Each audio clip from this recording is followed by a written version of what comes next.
सभी से अपने विचारों को साझा करने के लिए मैंने जो विषय चुना है वह है अमृतलाल नागर की रचनाओं में सांस्कृतिक चेतना। सबसे पहले हम अंकगणिका पर आते हैं। आगे आने वाली स्लाइड्स में जिन बिंदुओं पर हम चर्चा करेंगे उसमें अमृतलाल नागर का कालजयी व्यक्तित्व, उनका रचना संसार, संस्कृति की अवधारणा, अमृतलाल नागर की सांस्कृतिक चेतना, सांस्कृतिक मूल्य, एक व्यापक परिदृश्य के तहत हम इसका आकलन करेंगे और अंत में निष्कर्ष। जब हम अमृतलाल नागर के व्यक्तित्व की बात करते हैं तो जो सबसे पहली बात सामने आती है कि अमृतलाल नागर प्रेमचंद की परंपरा के रचनाकार माने जाते हैं। हम चाहे साहित्य के विद्यार्थी हों, वाणिज्य के विद्यार्थी हों अथवा विज्ञान के विद्यार्थी हों, यदि हमें साहित्य के प्रति थोड़ी सी भी रुचि है तो हर विद्यार्थी सबसे पहले वह प्रेमचंद की रचनाओं का अनुशीलन करना चाहता है। और हम देखते हैं कि प्रेमचंद की रचनाएं मानव धर्मिता का उद्घोष करती हैं। गरीबों, मजदूरों, किसानों, इन सभी के हित की बात इन्होंने निरंतर की है और नागर जी भी उसी परंपरा का निर्वहन करते हैं और मानवतावादी मूल्यों की स्थापना अपने साहित्य के माध्यम से ये करते हैं। पहले जितने भी साहित्यकार, श्रेष्ठ साहित्यकारों के बारे में हम जानते हैं, प्रायः हम देखते हैं कि उन्होंने बहुत लंबे समय तक कोई औपचारिक शिक्षा नहीं ग्रहण की है, लेकिन नागर जी की शिक्षा भी केवल 10वीं कक्षा तक ही हो पाई थी, औपचारिक शिक्षा।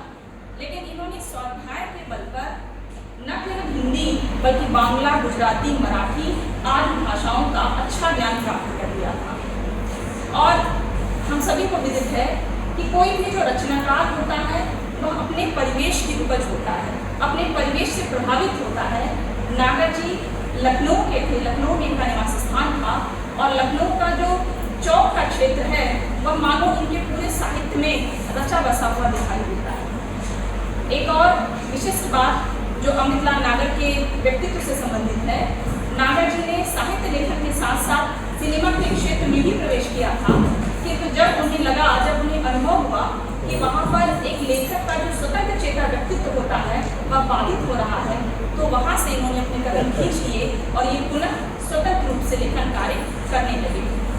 इनके साहित्य की विशिष्टता का अनुमान हम इस बात से लगा सकते हैं कि इनको 1962 में उत्तर प्रदेश शासन का प्रेमचंद पुरस्कार प्राप्त हुआ, 1967 में साहित्य अकादमी पुरस्कार से इनको सम्मानित किया गया, 1981 में पद्म भूषण से विभूषित किया गया और 1985 में भारत भारती सम्मान को प्राप्त हुआ। किसी भी रचनाकार के व्यक्तित्व को समझने के लिए जो सबसे सरल और प्रभावशाली रास्ता है उसका रचना संसार। तो हम इनके रचना संसार में प्रवेश करें तो सबसे श्रेष्ठ अभिव्यक्ति इनके विचारों की इनके उपन्यासों के माध्यम से होती है। इन्होंने कुल 15 उपन्यासों की रचना की है और आप देखते हैं पहला उपन्यास महाकाल से लेकर पीढ़ियां तक जो इनकी औपन्यासिक यात्रा रही है उसके केंद्र में सिर्फ और सिर्फ मनुष्य और मनुष्य को औदार्य की ओर ले जाने वाले विचार रहे हैं। इसमें इनके लगभग सभी उपन्यास चर्चित हुए हैं। कुछ नाम बूंद और समुद्र, सुहाग के नूपुर, शतरंज के मोहरे, अमृत और विष, खंजन है, मानस का हंस, करवट, पीढ़ियां, ये सभी उपन्यास नागर जी की औपन्यासिक शिष्टता को प्रमाणित करते हैं। आगे हम देखते हैं इन्होंने कहानी के क्षेत्र में भी लेखन कार्य किया है। इनकी बहुत सी कहानियां हैं जिनमें से कुछ का चयन मैंने स्लाइड में किया है, जिनमें आप देख सकते हैं कि पीपल की परी, भारत पुत्र नौरंगी लाल, सिकंदर हार गया और लखनऊ से इनका जो अगाध स्नेह रहा है, इन्होंने एक कहानी लिखी हम फिदाए लखनऊ। इनके रचना संसार में नाटकों का भी बड़ा योगदान रहा है। नाटकों में इन्होंने 2 तरह के नाटक लिखे, रेडियो नाटक और नुक्कड़ नाटक। उसमें आप देख रहे हैं नुक्कड़ पर चक्रदार सीढ़ियाँ और अंधेरा, उतार चढ़ाव, चंदनवन, ये सभी इनके नाटक हैं। और नाटक के साथ साथ इनके साहित्य की जो सबसे आप कह सकते हैं वैशिष्ट का क्षेत्र रहा है वह रहा है बाल साहित्य। यह एक ऐसा क्राइटेरिया है जिसमें कोई भी लेखक आसानी से प्रवेश नहीं करना चाहता है, लेकिन इन्होंने बाल साहित्य का भी उत्कृष्ट लेखन किया है। और इसमें बजरंगी नौरंगी, बजरंगी पहलवान, लटकन चाची, अकल बढ़िया भैंस, इस तरह की कुछ खास व्यक्ति की रचनाएं इन्होंने बाल साहित्य में प्रस्तुत की। अमृतलाल नागर के बारे में ये माना जाता है कि बाल मनोविज्ञान की इनको बड़ी गहरी समझ थी बाल मन के भावों को पकड़ने में ये दक्ष थे। और मैं एक उदाहरण आपसे साझा करूं तो इनका जो प्रसिद्ध उपन्यास है मानस का अंश, ये गोस्वामी तुलसीदास के जीवन पर आधारित एक जीवनी परक ऐतिहासिक उपन्यास है। हम जानते हैं कि तुलसीदास का बचपन का नाम रामभोला था और माता की मृत्यु और पिता के परित्याग का जो दंश तुलसीदास ने झेला था, जब उनके पिता ने उनका परित्याग कर दिया तो एक बूढ़ी भिखारन पार्वती अम्मा ने उनका पालन पोषण किया। और नागर जी उस दृश्य का इतना मार्मिक चित्रण करते हैं कि 4-5 वर्ष का जो बालक रामभोला था वो अपनी पार्वती माँ के साथ भीख मांगने दर पर भटकने लगा। और ऐसी स्थिति में उस 4-5 वर्ष का जो बालक था उसका स्वाभिमान एक बार नहीं बार-बार खंडित होता था।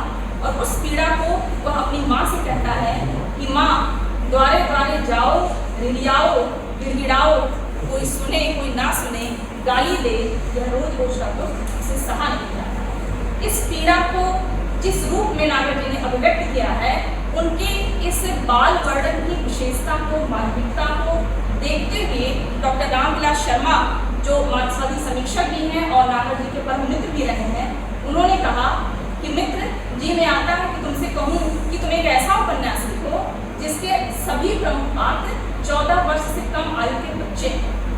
तो मैं ये बताना चाहती थी कि बाल साहित्य में नागर जी बहुत श्रेष्ठ अभिव्यक्ति को प्राप्त कर सके हैं। आगे हम देखते हैं इनके रचना संसार का जो रचना संसार है बहुत ही व्यापक फलक पर है। इनकी कुछ संस्मरणात्मक कृतियां जिनके साथ जिया, गदर के फूल और ये कोठेवालियां, और इसके बाद इन्होंने हास्य व्यंग्य में भी अपनी लेखनी आजमाई है। इन हास्य व्यंग्य रचनाओं का जो समग्र संकलन निकला वह निकला मेरी श्रेष्ठ व्यंग्य रचनाओं के माध्यम से। और आपको बताती चलूं कि चकल्लस नाम की एक हास्य व्यंग्य की पत्रिका का संपादन इन्होंने किया था।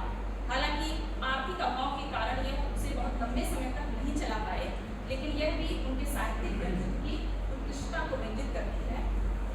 आत्मकथा टुकड़े टुकड़े दास्तान के रूप में इन्होंने अपने जीवन के सभी अंशों को उजागर किया और इन्होंने चैतन्य महाप्रभु की जीवनी को लिखी है।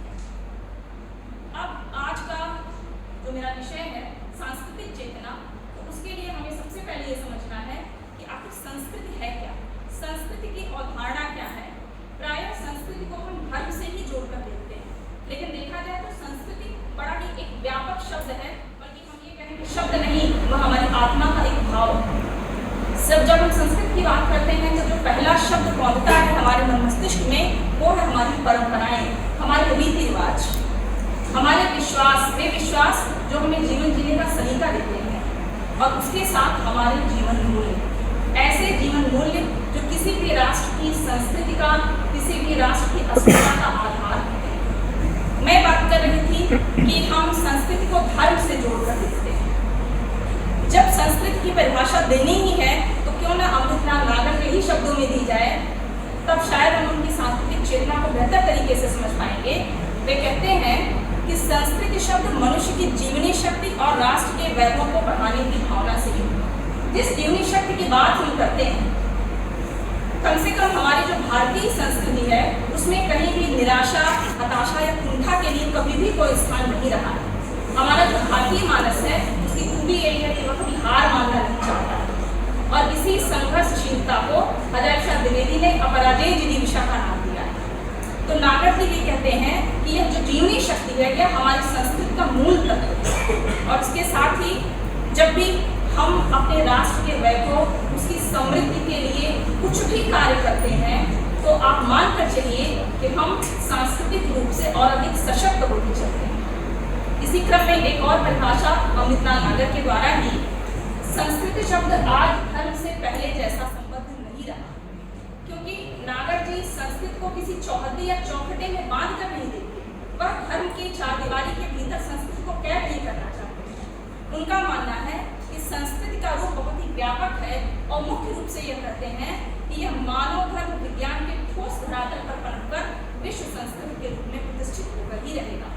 यानी यह बात बिल्कुल सही है कि जो संस्कृति है वह वास्तव में मनुष्य की संवाहिका होती है, और जो संस्कृति मानव धर्म की संवाहिका होती है उसी को यह अधिकार है कि वह विश्व संस्कृति के रूप में प्रतिष्ठित हो सके, क्योंकि उसके केंद्र में एकमात्र मानव का हित और मानव का औदार्य, मानव का उत्थान ही होना चाहिए।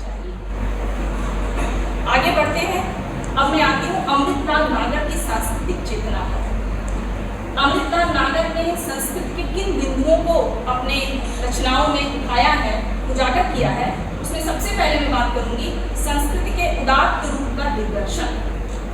अमितलाल नागर का एक प्रमुख उपन्यास है एकला नैमिषारण्य, और इस उपन्यास को सांस्कृतिक उपन्यास ही माना जाता है। इसमें मैं एक उदाहरण के माध्यम से अपनी भारतीय संस्कृति के बारे में आपको बताना चाहूंगी। इसके जो कुछ पात्र हैं वो पुराणों से लिए गए हैं, पौराणिक पात्रों का सृजन नागर जी ने किया है, जिसमें नारद को एक पात्र के रूप में उन्होंने रखा है। और नारद क्या कहते हैं, जो बात नारद ने तब कही वह बात आज भी हमारे समय में उतनी ही प्रासंगिक है। नारद ने कहा कि अनेक जातियों के समन्वय से विराट चेतना का उदय होता है। सभी ने सबों को सिखाया है और सभी सबसे सीखे हैं। तो कौन छोटा है कौन बड़ा है यह कहना भी मुझे अपराध सा ही लगता है। और निश्चित रूप से अगर आज नागर जी की इस दृष्टिकोण को हम आत्मसात कर पाए तो हमारे अपने समाज में जो विखंडन की स्थिति एक बार नहीं बार बार उत्पन्न होती है, शायद उस स्थिति से हम बच पाएंगे। इसी क्रम में मानवीय मूल्यों का चरम उत्कर्ष नागर जी की रचनाओं में दिखाई देता है।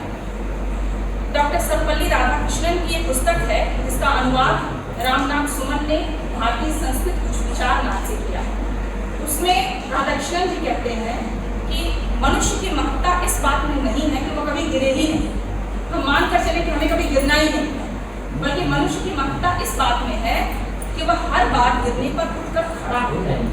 और दो पंक्ति में इसे अपनी तरफ से जोड़ना चाहूंगी कि जितनी बार वह गिरे उतनी बार वह दुगनी ताकत के साथ खड़ा हो जाए। तो इस तरह के मानवीय मूल्यों को अपनी रचनाओं के माध्यम से, अपनी कहानियों में, अपने उपन्यासों में, अपने निबंधों में नागर जी ने उजागर किया है। एक बहुत ही महत्वपूर्ण पक्ष है अमितलाल नागर की सांस्कृतिक चेतना का, और वह है कि नागर जी आस्था और जिजीविषा के रचनाकार हैं। आप जब भी नागर जी की किसी भी रचना का अनुशीलन करेंगे तो आप ये पाएंगे कि नागर जी परास्त मानसिकता के लेखक नहीं है, वह कहीं भी निराशा या हताशा के लेखक नहीं है। उनकी रचनाओं में आस्था का चरम रूप आपको हमेशा दिखाई देगा, वह हमेशा आपको एक बल, एक ताकत प्रदान करेगा। इनका एक ऐतिहासिक उपन्यास है शतरंज के मोहरे, जो कि अवध की जो विलासितापूर्ण संस्कृति है उसका चित्रण उन्होंने इसमें किया है। और इसमें इनकी जो सांस्कृतिक चेतना है उसके प्रतिनिधि पात्र के रूप में एक पात्र है दिग्विजय ब्रह्मचारी। और उपन्यास का अंत होते होते क्या होता है कि दिग्विजय ब्रह्मचारी अकेले बैठे हैं और रुस्तम अली नाम का जो पात्र है, जिसके लिए नागर जी ने नरकंकाल शब्द यूज किया है, वह नरकंकाल आता है और अपनी दुखद परिस्थितियों से इतना अंतर्मन उसका टूट चुका होता है कि वह पूछता है कि बाबा क्या ये दुनिया सदा यूं ही चलेगी, कमजोर सदा यूं ही पिसते रहेंगे। और शकजोर और इस पर दिग्विजय ब्रह्मचारी उसको टोक देते हैं, उसकी बात वही रोक देते हैं और कहते हैं कि भाई मैंने कहा ना कि रात के बाद दिन अवश्य आता है, और मैं भी उसी उजाले की बाट में बैठा हूँ। तो ये जो उजाले की बाट नागर जी की रचनाओं में जोड़ते हैं, यह उजाले की बाट जोड़ना आस्था और जिजीविषा से उत्कृष्ट, इससे अच्छा कोई प्रमाण मुझे नहीं लगता कि साहित्य में हमें मिलता है। तो आस्था और जिजीविषा के रचनाकार माने जाते हैं अमितलाल नागर। अब हम देखते हैं, ऐसा नहीं है कि आस्था और जिजीविषा की बात करते करते नागर जी यथार्थ से मुंह मोड़ देते हैं। नागर जी की रचनाओं में सामाजिक यथार्थ भी अभिव्यंजित हुआ है और ऐतिहासिक और सांस्कृतिक यथार्थ। सामाजिक यथार्थ की बात करें तो मैं बाकी को मैं छोड़ देती हूँ क्योंकि सामाजिक यथार्थ में बहुत व्यापक फलक है ये। इसमें मुख्य बिंदु पर मैं चर्चा करूंगी।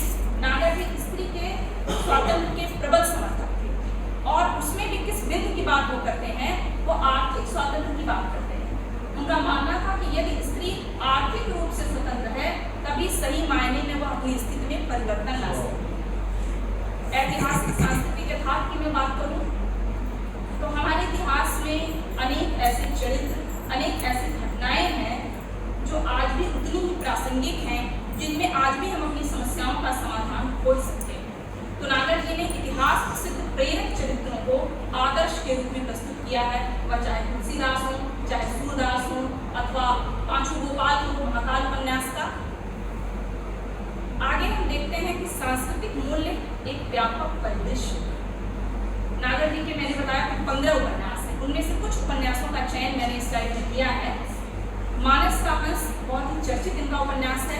मानस के हंस में इन्होंने, हम जानते हैं कि तुलसीदास एक महान संत थे, एक महान कवि थे, लेकिन इन्होंने तुलसीदास की उस महानता का चित्रण नहीं किया। तुलसीदास को इन्होंने एक संत के रूप में नहीं, बल्कि एक सामान्य मनुष्य के रूप में चित्रित किया। पूर्ण मानवीय धरातल पर उनका चित्रण करते हैं।